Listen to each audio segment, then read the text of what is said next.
বাংলাদেশের অর্থনৈতিক হৃৎপিণ্ড এই কর্ণফুলী নদী রক্ষায় এবার শুরু হয়েছে ঐতিহাসিক সাম্পান শোভাযাত্রা। আমার পিছনে আপনারা দেখতে পাচ্ছেন, এবার হলো এটা 19তম আয়োজন। প্রতি বছর কর্ণফুলী নদী রক্ষা, দখল দূষণ রোধকল্পে জনগণকে সচেতন করার জন্য সাম্পান শোভাযাত্রা এবং সাম্পান প্রতিযোগিতার আয়োজন করা হয়। এবার আপনারা আমার পিছনে দেখতে পাচ্ছেন শত শত সাম্পান কর্ণফুলীকে রক্ষার জন্য আজকে তারা উপস্থিত হয়েছেন। এই নদীকে রক্ষার জন্য, এই নদী হলো আমাদের বাংলাদেশের অর্থনৈতিক হৃৎপিণ্ড। এই কর্ণফুলী বাঁচলে চট্টগ্রাম বাঁচবে, এই কর্ণফুলী বাঁচলে বাংলাদেশ বাঁচবে। এই কর্ণফুলী নদীর তীরে গড়ে উঠেছে বাংলাদেশের প্রধান সমুদ্র বন্দর চট্টগ্রাম বন্দর। এই বন্দরের মাধ্যমে আপনারা অনেক জাহাজ আমার পেছনে দেখতে পাচ্ছেন। এই বন্দরের মাধ্যমে বাংলাদেশের আমদানি রপ্তানির প্রায় 90% এই কর্ণফুলী নদীর মাধ্যমে হয়ে থাকে, এই বন্দরের মাধ্যমে হয়ে থাকে। সেই কর্ণফুলী রক্ষার জন্য আজকের যে ঐতিহাসিক সাম্পান শোভাযাত্রা, শত শত সাম্পান মাঝি আজকে এই শোভাযাত্রা আয়োজন করেছে।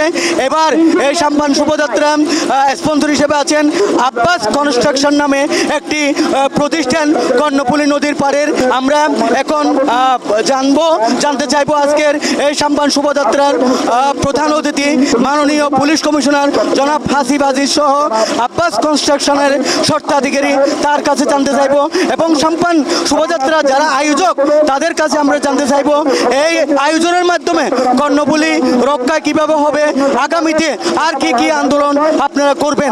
আমরা আমাদের এই অনুষ্ঠানের একমাত্র উদ্দেশ্য কর্ণফুলীকে বাঁচানো। খুবই চমৎকার একটা সিম্বলিক ভ্যালু। বান্ডেল থাকলে প্রতি সেনমানিতে টাকা বাঁচবে।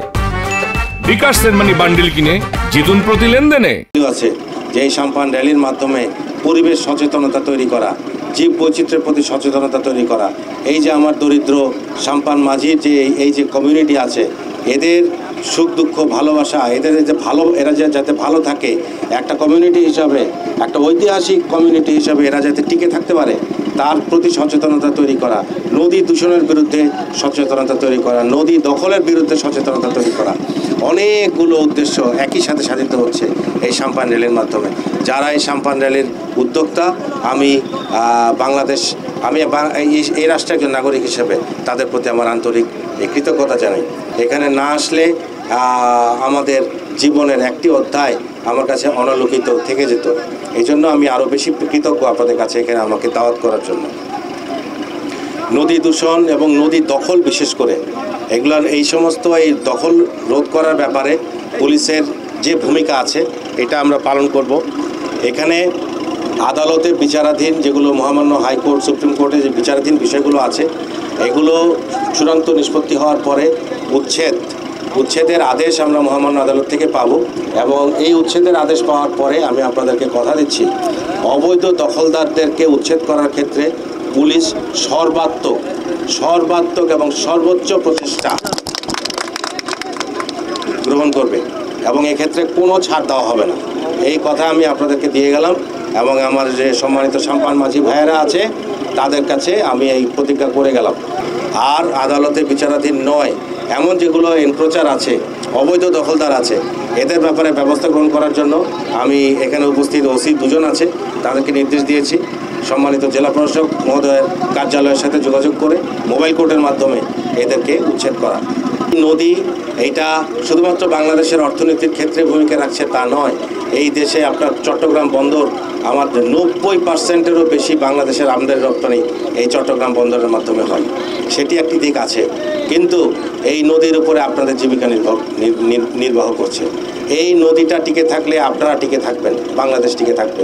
কাজে এই নদী রক্ষার ক্ষেত্রে আপনারাও আপনাদের যা যা করণীয়তা করবেন, নদী দূষণ রোধে আপনারা যা যা করণীয় সেটা আপনারা করবেন। যুগ যুগ ধরে আমাদের অতীতের এই সাম্পান নদী রক্ষা আন্দোলন চালিয়ে আসতেছে। এই নদী বাঁচলে দেশ বাঁচবে। দীর্ঘ ফেসিবাদের সরকার যারা ছিলেন, শেখ হাসিনা সরকারের সমস্ত মন্ত্রী, মিনিস্টার, এমপি, এলাকার আমরা আওয়ামী লীগের দোসরা এই পারে সবগুলো অবৈধ স্থাপনা করেছে তাদের মাধ্যমে, ব্যবসায়ীদেরকে নিয়ে। আমি ওই ব্যবসায়ীদেরকে বলবো আমাদের নদী বাঁচাইতে হবে। নদীর জন্য আমরা, নদী বাঁচলে আমাদের বাংলাদেশ বাঁচবে, বাংলাদেশ বাঁচানো মানুষ বাঁচবে, পরিবেশ বাঁচবে, পরিবেশ কর্ণফুলী বাঁচবে, কর্ণফুলী বাঁচবে। আর দখল মুক্ত করার জন্য আমরা আমাদের আন্দোলন সম্মান সমিতির মাধ্যমে সম্মান যারা চালায় নদী রক্ষা আন্দোলন যারা আমরা গঠন করছি কর্মসূচি দিবে, কর্মসূচি অব্যাহত থাকবে নদী রক্ষা আন্দোলনের জন্য। নদী কোনো কে আমরা বড় করতে পারবো না। আমরা যে এই যে 19 বছর ধরে আমরা যে শোভাযাত্রা করতেছি, যে আপনাদের এই যে বিশিষ্ট আপনাদের সাংবাদিক এবং গবেষকদের নিয়ে আমরা যে কর্ণফুলীকে বাঁচার জন্য, কর্ণফুলী আমাদের মা, কর্ণফুলী বাংলাদেশের প্রাণ, কর্ণফুলী বাঁচলে বাংলাদেশ বাঁচবে, এই স্লোগান নিয়ে আমরা এই কর্ণফুলীকে বাঁচানোর জন্য আমরা এই যে সামাজিক আন্দোলন করে আসতেছি, যে কর্ণফুলী দূষণ এবং দখল মুক্ত রাখার জন্য, রক্ষা এবং অবৈধ দূষণ এবং দখল মুক্ত করার জন্য আজকে 19তম আসর। আমরা চাই আমরা আরো আমাদের চট্টগ্রামের যত প্রগতিশীল লোকজন আছে, রাজনীতিবিদরা আছে, বিভিন্ন আইন শৃঙ্খলা বাহিনী আছে, সবাই আমাদের সাথে একত্রতা ঘোষণা করে কর্ণফুলী অবৈধ দখল এবং দূষণের বিরুদ্ধে ঐক্যভাবে আন্দোলন করে তোলার জন্য আমরা আমাদের আগামীতে ভবিষ্যৎ পরিকল্পনা এই কর্ণফুলীকে জীববৈচিত্র্যের যে একটা অভয়ারণ্য ছিল সেটাকে আরও এগিয়ে নেওয়া এবং কর্ণফুলী নদীতে যে মাছ, বিভিন্ন প্রজাতির মাছ ছিল সেটাকে রক্ষা করার দাবি নিয়ে আমরা আগামীতে এগিয়ে যাব। ঐজ্যের কুলত বাস করি আরা সাম্পান মাঝি কর্ণফুলী রক্ষাল্লাই জীবন গাইলাম বাজি। আজকের অনুষ্ঠান থেকে মাননীয় মেয়র মহোদয়, চট্টগ্রাম সিটি কর্পোরেশনের আমাদের যে বর্তমান 3টি ঘাট, বাংলা বাজার, সদরঘাট, অভয়মিত্র ঘাট, এই 3টি ঘাট যেন আমাদেরকে মাঝিদেরকে ইজারা দেওয়া হয়, খাস কালেকশনের দায়িত্ব দেওয়া হয়, সেই উদক্ত আহ্বান রেখে দখল মুক্ত করার জন্য আমরা সর্বপ্রচেষ্টা চালাচ্ছি 19 বছর ধরে। আজকে সামনে দিয়ে আমাদেরকে প্রশাসন এবং বিভিন্ন নেতাকর্মী যারা সহযোগিতা করে আমরা আরও প্রসারিত হব, আমরা আরও এগিয়ে যেতে পারবো ইনশাল্লাহ।